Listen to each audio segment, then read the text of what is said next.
Hi, I'm Kaye Wood, and welcome to Quilting the Kaye Wood Way. On today's show, we're going to take a look at this quilt that I call Rhapsody. It combines piecing with applique and fussy cutting and a lot of different techniques that I'm going to share with you.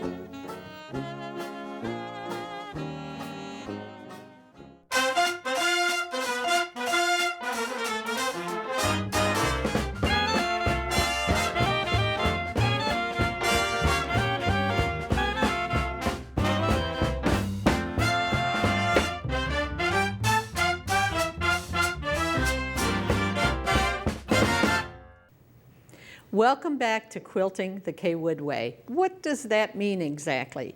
Well, as a lot of you quilters know, I simplify techniques. I want to make it so easy for you that anybody can do it. So we simplify them, but we also include lots and lots of accuracy.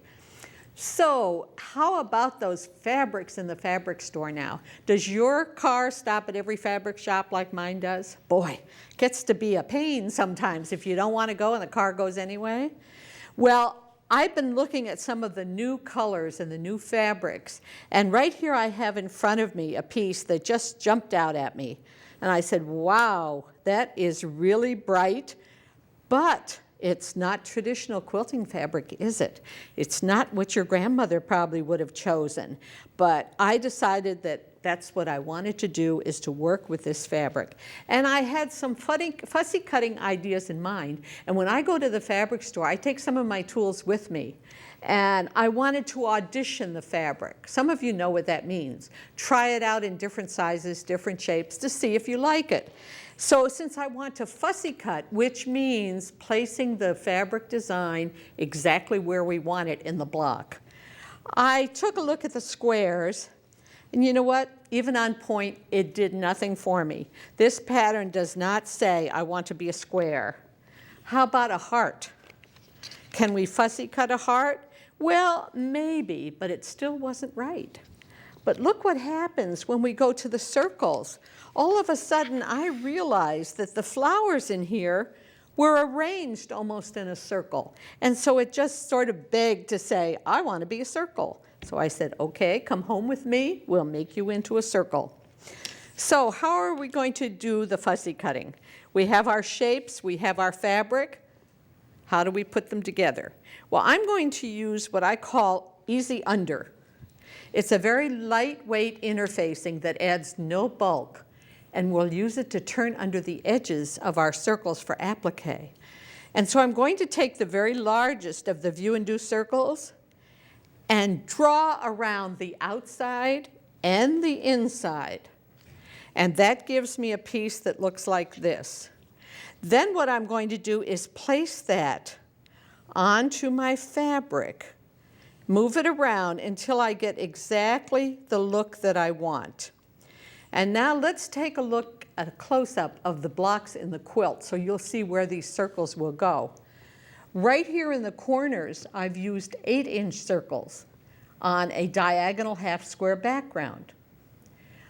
In the center, I've used a 6-inch circle that's appliqued on to a half-square triangles.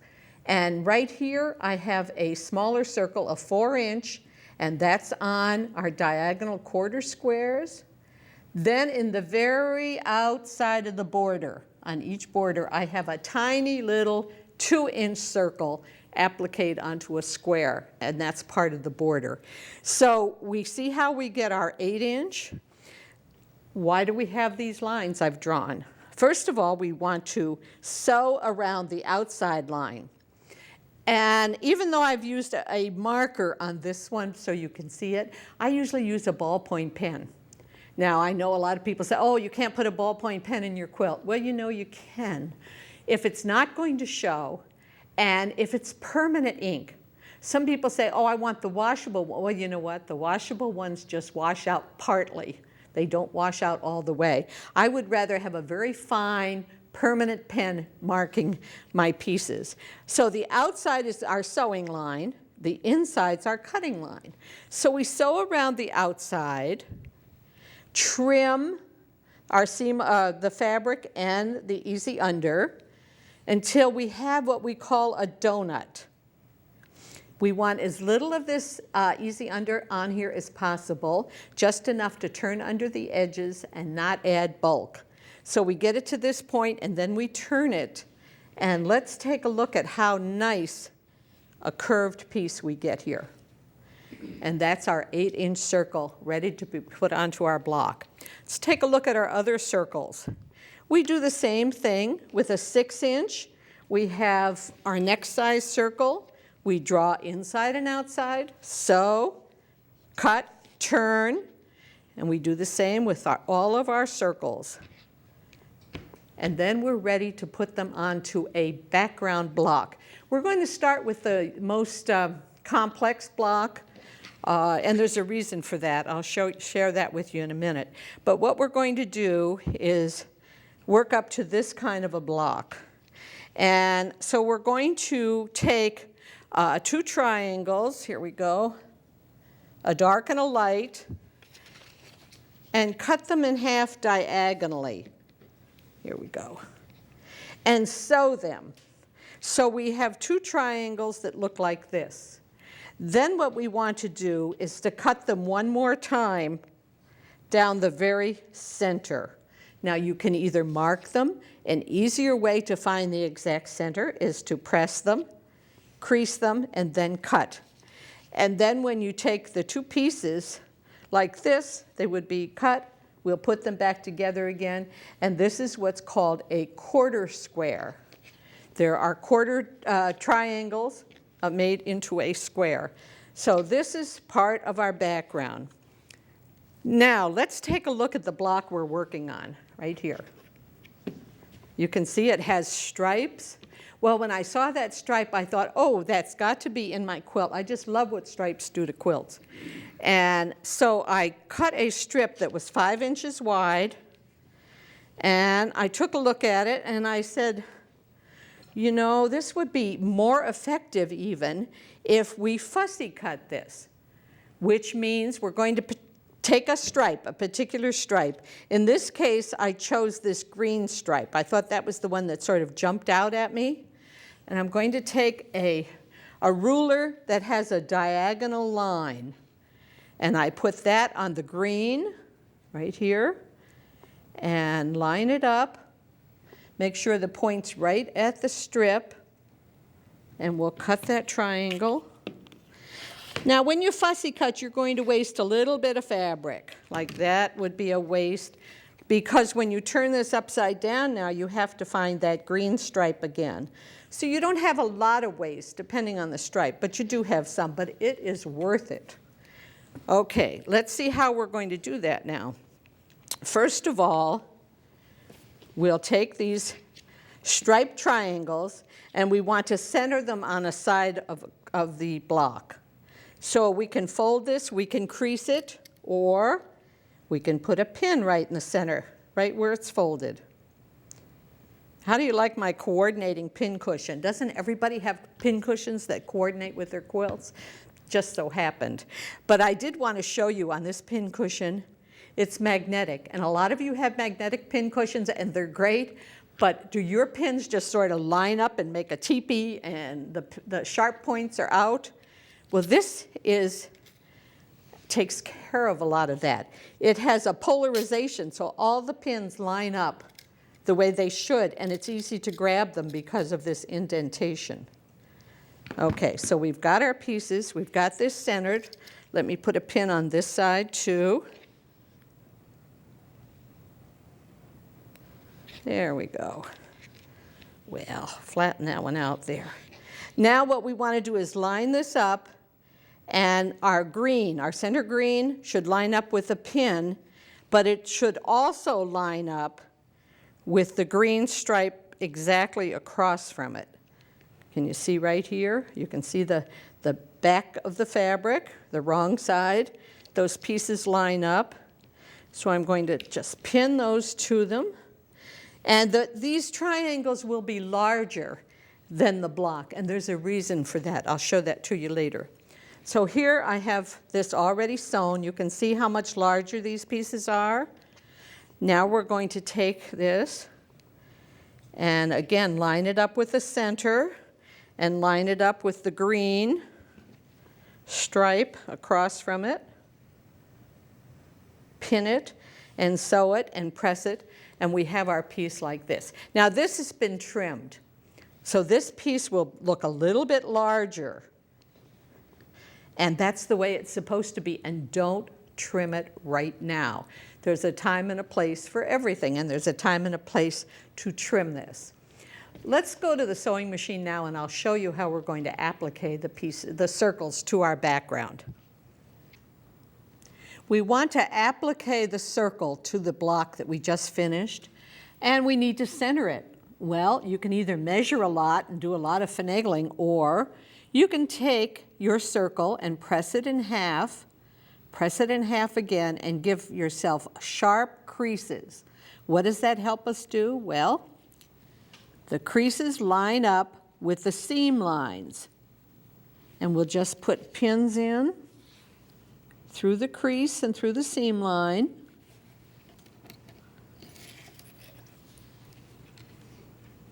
Here we go.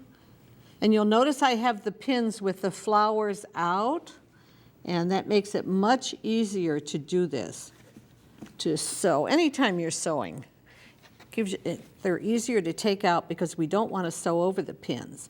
And make sure that crease is right there on the seam. Okay, that's ready to go. Now let's get our machine ready. Okay, I'm going to raise up my screen so that I have more open space here. And I want to go to a particular stitch. Now I have something that looks like a shirt here, and that tells me it's for sewing things. And I press it, and another whole screen comes up, and I want to do applique. So I'll push that button, and it brings me to 6 different stitches. And I think my favorite stitch for applique is called a blanket stitch. So I'm going to push that. And now it tells me that I need a special foot on my sewing machine. It says F foot, and I've already put that on my machine. That has like a groove under it, so when it goes over a zigzag stitch, it allows for that. But how many times have you seen a stitch, especially any kind of a zigzag stitch where it pulls a little bit on the bottom? Well, we need to take care of that. First of all, let's test out the stitch. I just have 3 layers of fabric here. Now it's important when you test a stitch that you have the same number of layers of fabric as you do in the piece that you're going to sew. And on this piece I have my background, I have my circle top, and the seam allowance. So I have 3 layers of fabric. So that's why I have 3 layers here.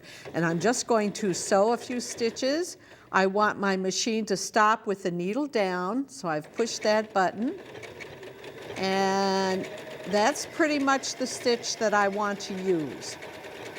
If you're just using a zigzag stitch because you don't have a blanket stitch, you might want to adjust the width and the length. You only want a little bit of a bite. What's a bite? Well, if you look here at the stitches, that's the stitch that zigzags over and catches the applique fabric.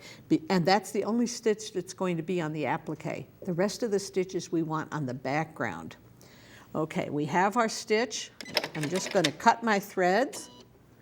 And we have one other thing. Right here, we have our stitch on the back. It looks good here, but we're going in a circle. You know, that's a little bit different than a straight stitching. So I'm going to take a piece of tearaway stabilizer and put it on the back, and I'm going to pin it from the front right through the same pinning lines that I had before, just to make sure that it goes completely under the whole circle, and it does. So let's take a look at how we're going to sew this.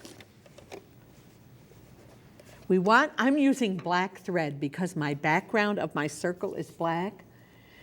But sometimes you have a stitch or two at the beginning and the end that aren't as good maybe as the other stitches till you get in the groove. So I want to start stitching where I have black. And I'm going to put my needle down in the fabric. Well, let's get it up again. I want it off the fabric.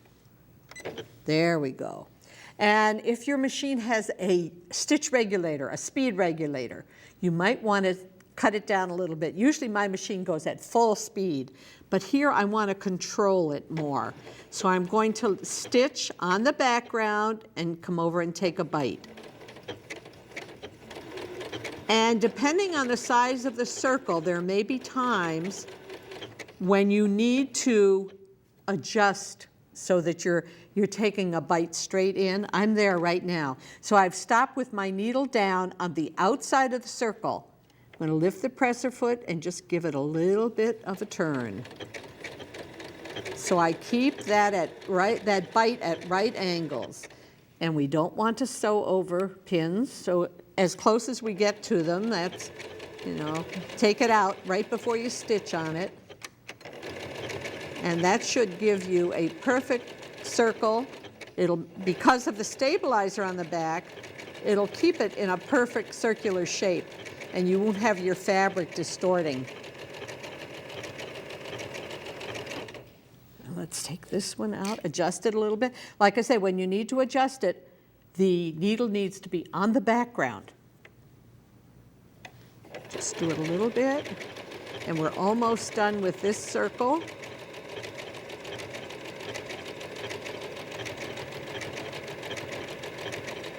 And really go slow. If you have to, slow way down. When you get to the very, very tiny circle, the 2-inch, boy, I know I have to put mine on really slow speed, or it just gets away from me. That curve is just too sharp.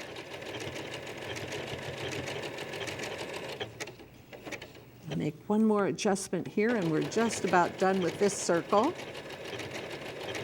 And we have our 3 other sizes of circles that need to be put on the background. Oh, I want to adjust, so I want it on the background. Adjust, remove the pin.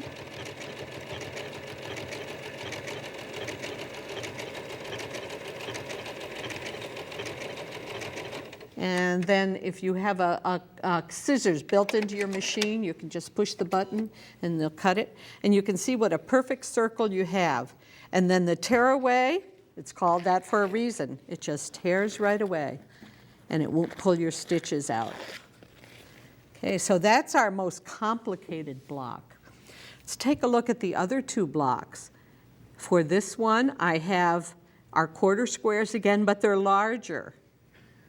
And I have this creased. We would pin it, put the the tearaway stabilizer on the back, stitch it the same way, and our 8-inch circle looks like this. And pretty soon you'll have enough for the size that I have here, or a big size quilt. It's great in that. Let's go over now and take a look at how we're going to be doing our border. Now that we have all of our blocks finished and appliqued, we need to trim them. And we're going to start with the block that we did on camera.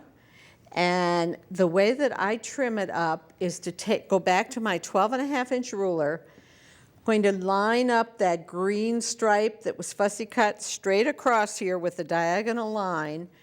And I'm going to concentrate on 2 sides at first. I want the very point here where this stripe comes together. I want to cut my background 1/4 of an inch past that so that we have a seam allowance. And I want to do that on 2 sides. So if I line this up, the ruler up, take your care with this, because once you cut it, you can't put it back together again. So I'm 1/4 of an inch from 2 sides. I have my green line lined up, and I'm just going to cut those 2 sides.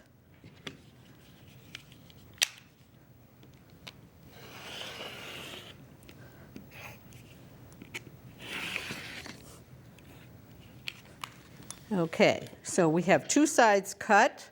Now we come back and we have 2 more sides, and you can tell which sides need to be cut because they have too much fabric here. But I find that doing it this way works much better than giving you the exact size for these corners.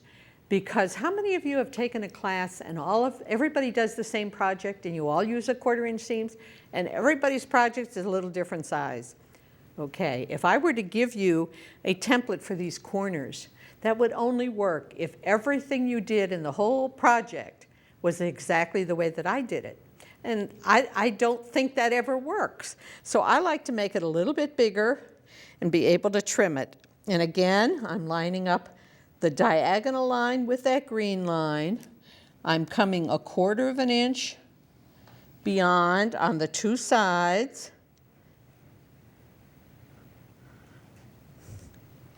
And I think that's, let me see here, make sure, like I said, check it 3 or 4 times and cut once, just to be sure. And now we have this block that's trimmed. The reason I start with this one is because it's a little bit larger than the others. I deliberately made it that way.